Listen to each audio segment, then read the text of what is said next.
Assalamualaikum warahmatullahi wabarakatuh.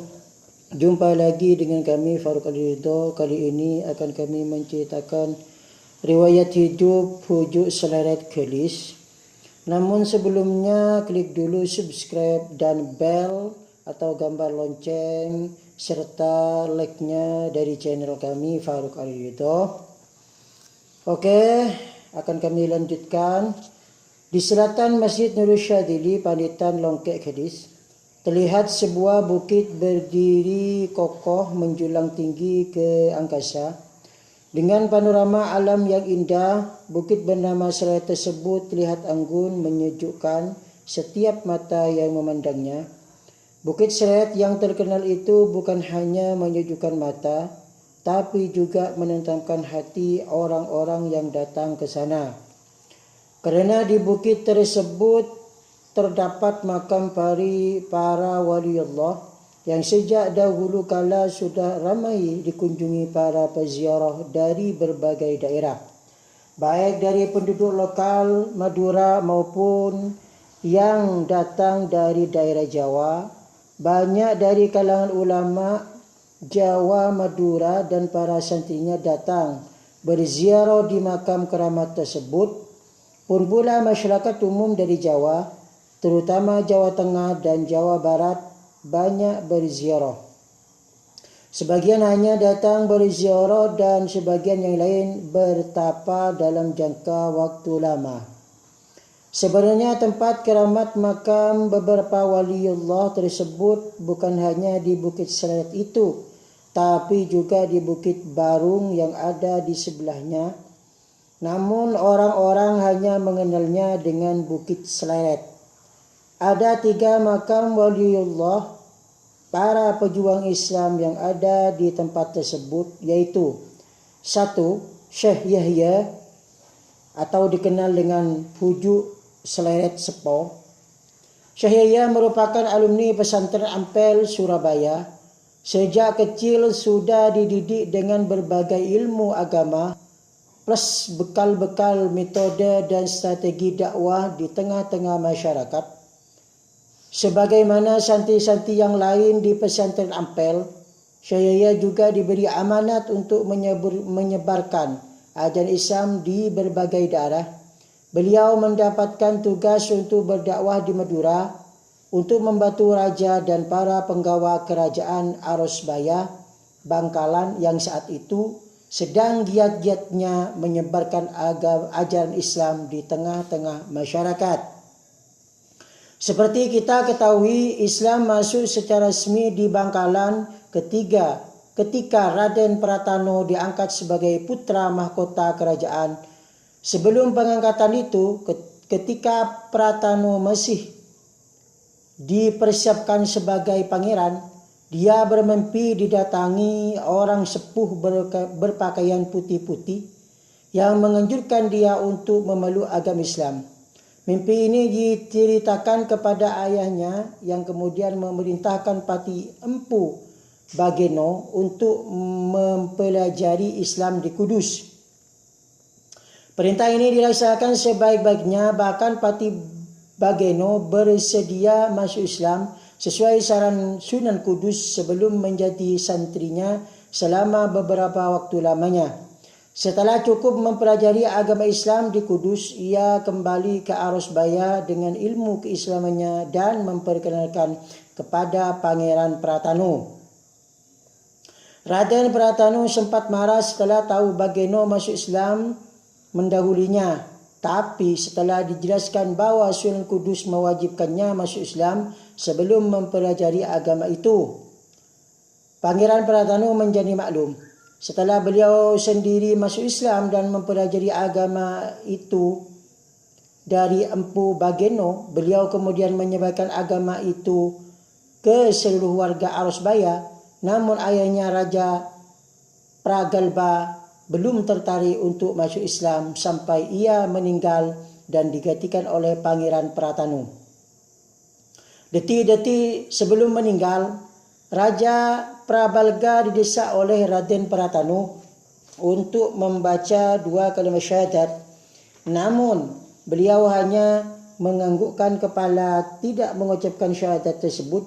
Karena itulah Raja Pragalba dijuluki Pangeran Onggu, karena hanya mengangguk ketika dituntun baca syahadat, kemudian menghembuskan nafas terakhirnya.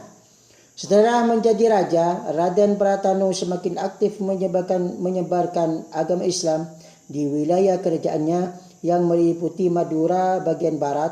Para pejabat kerajaan sampai lapisan paling bawah diberitakan untuk mengislamkan rakyatnya, sehingga ajaran Islam berkembang pesat di seluruh daerah kerajaannya. Raja Pratano juga sangat mendukung, bahkan meminta para ulama untuk mengajarkan Islam kepada rakyatnya. Setelah sekian lama, kerajaan Arusbaya kemudian dipindahkan ke Bangkalan, sehingga kemudian dikenal dengan raja dengan nama Kerajaan Bangkalan. Di antara para ulama yang ikut berdakwah itu adalah Syekh Yahya, yang memang mendapatkan tugas dari pesantren Ampel untuk berdakwah di Madura. Beliau banyak berdakwah di daerah-daerah pedalaman, di pelosok-pelosok kampung yang jauh dari keramaian, berbaur dengan masyarakat kecil, bergaul dan berdakwah dengan santun, sehingga sangat mudah diterima oleh segenap lapisan masyarakat. Setelah sekian lama beliau berkeliling dari satu daerah ke daerah lainnya. Akhirnya beliau bermukim di lereng sebuah bukit bernama Barung, sebelah Bukit Seleret. Tempat itulah yang kemudian dijadikan sentral kegiatan dakwah beliau. 2. Sayyid Sultan. Setelah sekian waktu lamanya Syekh Yahya berdakwah di tengah-tengah masyarakat sekitar Bukit Barung, datanglah seorang pendakwah Islam lainnya yang juga alumni pesantren Ampel Surabaya bernama Sayyid Sultan. Sebagaimana Syekh Yahya dan teman-temannya di pesantren Ampel, Sayyid Sultan juga ditugaskan untuk berdakwah di tengah-tengah masyarakat. Ketinggian ilmu dan tutur katanya yang santun membuat beliau sangat mudah diterima di mana-mana. Awalnya beliau ditugaskan untuk berdakwah di lingkungan Keraton Bangkalan, mengajar dan mendidik tentang ilmu agama kepada para penggawa kerajaan, para abdi dalam dan lain sebagainya. Kealiman dan metode pengajaran yang beliau membuat seluruh lingkungan kerajaan sangat menyukai beliau, sehingga mereka sangat antusias belajar ilmu agama kepada beliau. Setelah 1 tahun berdakwah di lingkungan kerajaan, beliau kemudian mendapat amanah untuk menyebarkan Islam ke seluruh Madura, mulai bagian barat sampai ke timur, menyusuri pantai utara dan selatan, sehingga kemudian Islam berkembang pesat di daerah-daerah yang dilewati beliau tersebut. Setelah selesai melaksanakan tugas maha berat itu, Sayyid Sultan kemudian kembali ke Keraton Bangkalan. Tahap berikutnya beliau diminta untuk berdakwah di daerah-daerah pedalaman yang sulit dijangkau. Setelah sekian lama beliau kemudian berdiam di daerah Manggaan, masuk Kecamatan Modung Bangkalan selama 1 tahun. Barulah kemudian beliau menuju ke Bukit Barung dan bertemu dengan Syekh Yahya. Syekh Yahya dan Sayyid Sultan kemudian berdakwah bersama, terjun ke berbagai lapisan masyarakat. Duet dakwah dua ulama besar ini mampu menyebarkan ajaran Islam, sehingga Islam berkembang pesat di daerah-daerah kekuasaan Kerajaan Bangkalan. 3. Sayyid Abdurrahman Al-Qadri. Setelah Syekh Yahya dan Sayyid Sultan memasuki usia sepuh, datanglah seorang ulama dari Jawa Tengah yang masih termasuk jalur famili Sunan Ampel Surabaya, bernama Sayyid Abdurrahman Al-Qadri.